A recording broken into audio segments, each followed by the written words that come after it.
Hey guys, what's up? Welcome back to my book club and welcome to my YouTube channel. So the book we have today, The Art of Happiness by Howard Cutler and Dalai Lama. So happiness is the meaning and the purpose of life, the whole aim and end of human existence, wrote 2.5 millennia ago. The most versatile thinker of ancient times, Aristotle, much better known as the 14th Dalai Lama, wholeheartedly agrees. I believe that the very purpose of our life is to seek happiness. He told one psychiatrist Howard Cutler, whose private meetings and discussions with the Dalai Lama form the basis of the art of happiness. But is happiness a reasonable goal for most people? Is it really attainable or even possible? So, Dalai Lama says it's yes.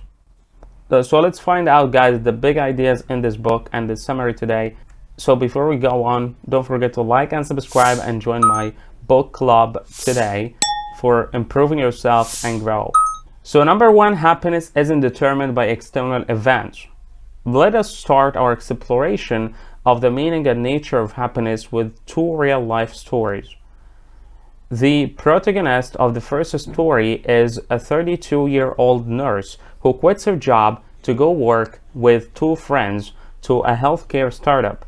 Just 18 months later, the company is acquired by a large conglomerate for a huge sum, making the woman a millionaire overnight. She retires immediately, overjoyed at the astonishing opportunity and the unexpected windfall. However, when asked about her happiness levels not long after these events, she says something quite extraordinary. It's strange. After I got over all the excitement of making all that money, things kind of returned to normal. I mean, things are different. I bought a new house and stuff, but overall, I don't think I'm much happier than I was before. The second story concerns a 30-something man who finds out in the midst of the AIDS epidemic that he is HIV positive. He is devastated at first, but a year later, he comes to terms with his fate. From that moment onward, things take an unexpected upward trend. I feel happier than I ever have, he tells Cutler, a friend of his. I just seem to appreciate everyday things more. I have to admit that in some way the disease has transformed my life in positive ways. What these stories illustrate is the counterintuitive notion that happiness is determined more by one's state of mind than by external events. People tend to mix happiness with things such as pleasure or success, but the difference between them is immense. For only happiness is lasting. As numerous psychological studies have shown, winning the lottery or being diagnosed with a deadly disease affects our overall happiness levels considerably, but only for a very brief period of time. Then most people get back to their baseline level of happiness, which has little to do with what actually happens to us and more to do with what we expect to happen and how we process what has already happened. So Cutler says our moment-to-moment happiness is largely determined by our outlook. In fact, whether we are feeling happy or unhappy at any given moment often has very little to do with our absolute conditions, but rather it's a function of how we perceive our situation, how satisfied we are with what we have. Big idea number two, happiness is relative, but that makes mind training possible. In a word, the prime factor in achieving happiness is our mental state, and the main tool to achieve happiness is our mind. The main problem in this equation is that evolution has designed our minds to be constantly preoccupied with comparisons. For millions of years, the logic was sound. It wasn't smart to feel content in a world of violence and saber-toothed cats. It was much smarter to compare yourself with others and try to model your behavior on those who were better and more fortunate than you. That granted our ancestors the best chances for survival. The world today is much safer and much more just. We've managed to build societies capable of meeting the basic needs of most people. Unfortunately, this ancient mechanism of comparison still works at the back of our mind. strongly influencing our feelings of contentment and levels of happiness. Constant comparison with those who are smarter, more beautiful, or more successful than ourselves tend to breed envy, frustration, and unhappiness, writes Cutler. But we can use this same principle in a positive way. We can increase our feeling of life satisfaction by comparing ourselves to those who are less fortunate than us and by reflecting on all the things we have. In other words, if happiness results from comparison, then simply by adjusting our standards of comparison, which are after all arbitrary constructs, we can raise our levels of happiness. For example, no matter how bad your day has been, just taking into consideration the fact that being able to read this makes you more fortunate than half of the world's population, which has no access to the internet, should grant a temporary sign of relief. Do this more often and you'll train yourself to not despair over not owning the newest Samsung Galaxy, no matter how many of your friends have bought it. This is what the Dalai Lama thinks when he says that happiness can be achieved through mind training, but this is still only a smart part of it. Because in the dictionary of the enlightened, mind always means something more than one's cognitive ability or intellect.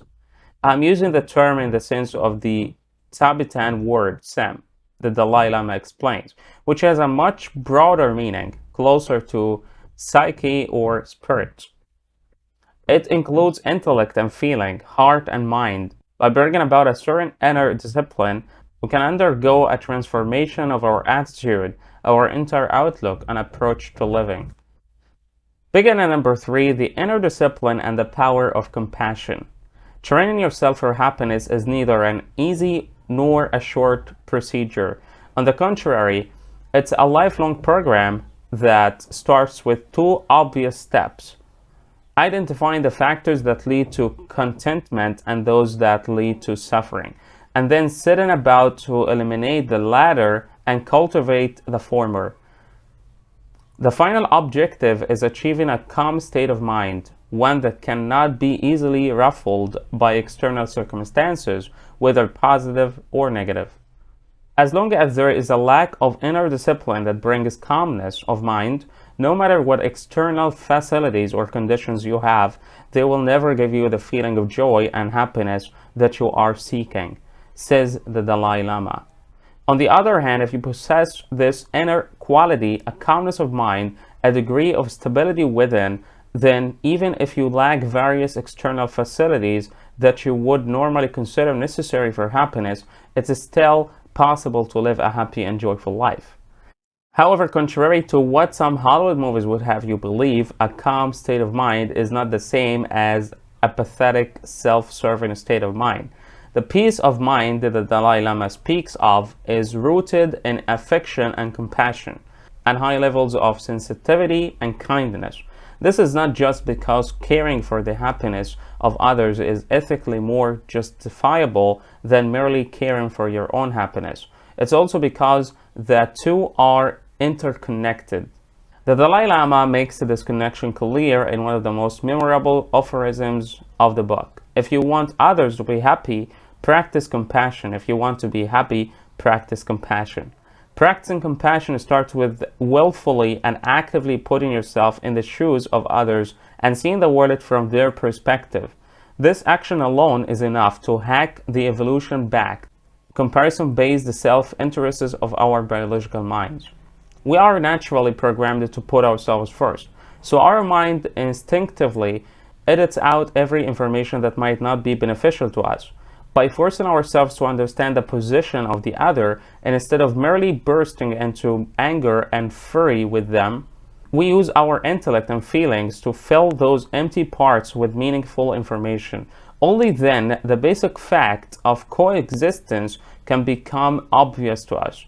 We are not the only ones with problems, other people have them too, and just like us, they need empathy instead of indifference and listeners instead of admonishers. To paraphrase a famous philosophical razor, never attribute to malice that which can be adequately explained by misunderstandings. lethargy, and other less criminal motives. These are far more frequent. Big idea number 4, the value and benefits of true love. According to the Dalai Lama, just like compassion, love is not a luxury but a necessity. Without both, neither humanity nor any human on this planet will be able to survive, let alone attain happiness. Unfortunately, and especially in the West, we've all but forgotten what love is.